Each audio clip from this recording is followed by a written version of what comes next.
Hello, you are watching Vĩnh Phúc Radio and Television News. Let's have a look at today's top stories.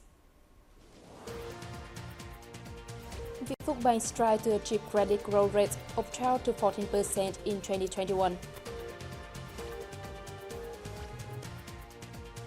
Removing obstacles in managing foreign laborers. Vĩnh Phúc raises export turnover. Mr. Lê Duy Thành, Deputy Secretary of Vĩnh Phúc Party Committee and Chairman of the Provincial People's Committee, had a meeting with Mr. Lee Kun-bae, President of Korean Chamber of Commerce and Industry, or KOCHAM, in Vĩnh Phúc, and presented him the Certificate of Merit in recognition of his contribution to the province's efforts to attract investment and introduce its potentials, advantages, and image to South Korean investors. South Korea is the largest foreign investor in Vĩnh Phúc, investing a total of $2.3 billion in 212 out of 412 FDI projects in the province. Chairman of the Provincial People's Committee Lê Duy Thành highly appreciated Korean businesses in general, and Mr. Lee Kun-bae in particular, for their contributions to the socio-economic development of Vĩnh Phúc province in recent years.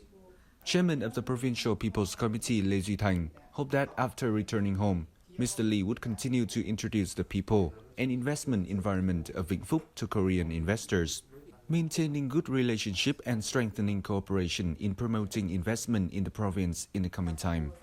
Expressing his sincere thanks to the affection that Vĩnh Phúc has for Korean individuals, as well as businesses investing in province, Mr. Lee Kun-bae said that after leaving Vĩnh Phúc, he would continue to support and call on Korean investors to explore the investment environment and carry out projects in Vĩnh Phúc in the coming time.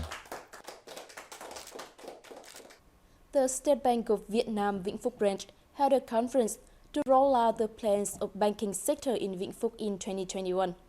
Attending the conference is Mr. Vũ Việt Văn, member of the Provincial Standing Party Committee and Standing Vice Chairman of the Provincial People's Committee.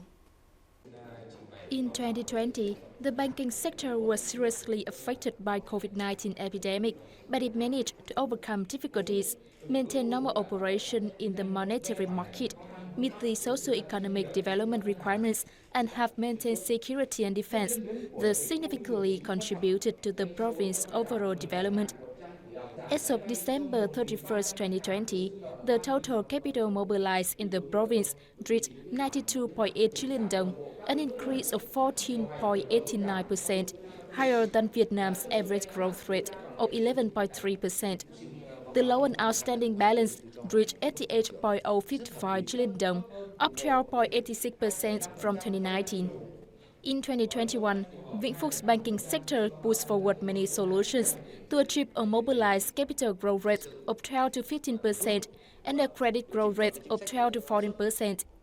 In his keynote speech at the conference, Standing Vice Chairman of Vĩnh Phúc People's Committee Vũ Việt Văn said that the achievements gained by the banking sector in 2020 has significantly contributed to the province's socio-economic development.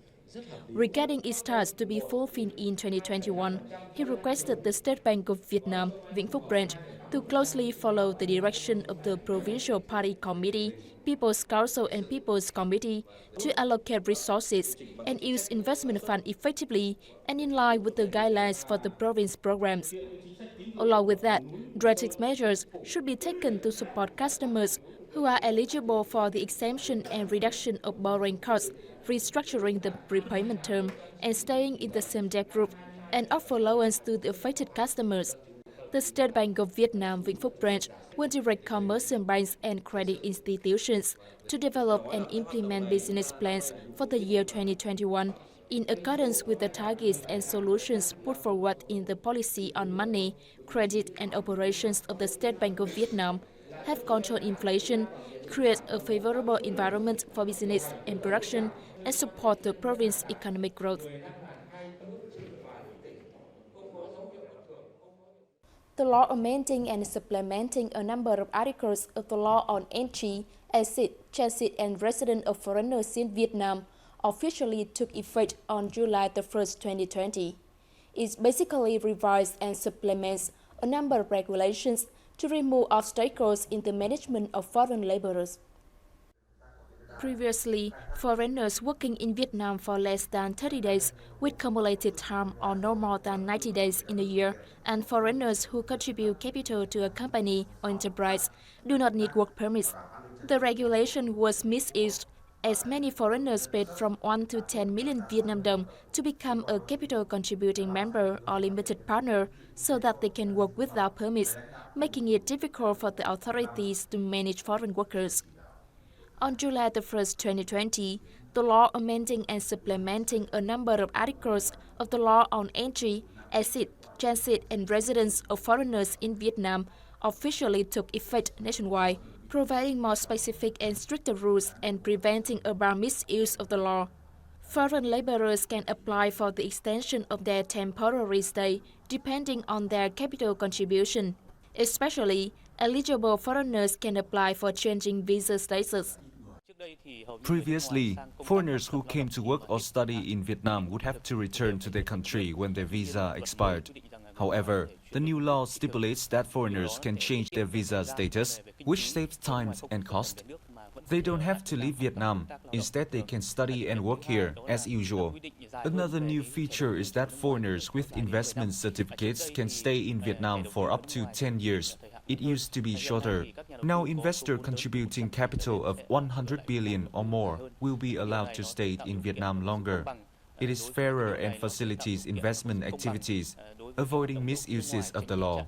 Small investors are no longer granted the same investment certificate that large investors receive. Vietnamese authorities have created favorable conditions to help us save travel time and cost, thereby do business without interruption. Therefore, we really welcome this law. Many thanks to the Vietnamese government for their coordination.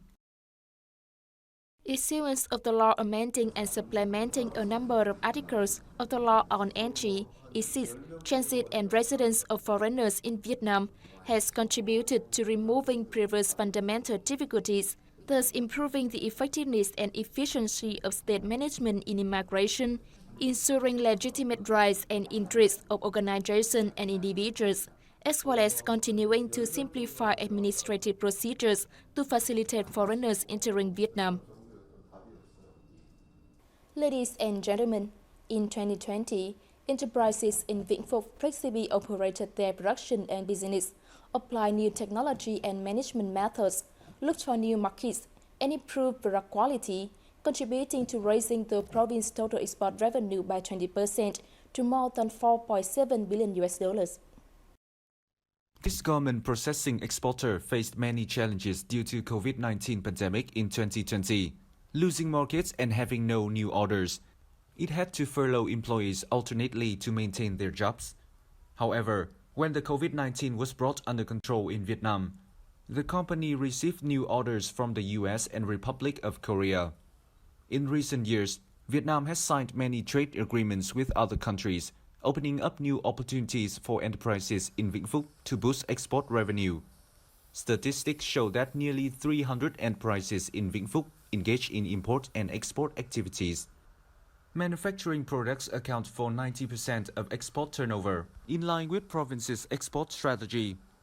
Vĩnh Phúc is expected to continue maintaining and facilitating the operation of businesses, helping them expand markets and develop brands for export goods in 2021. That's all the news for today. Thank you for your time and see you next week.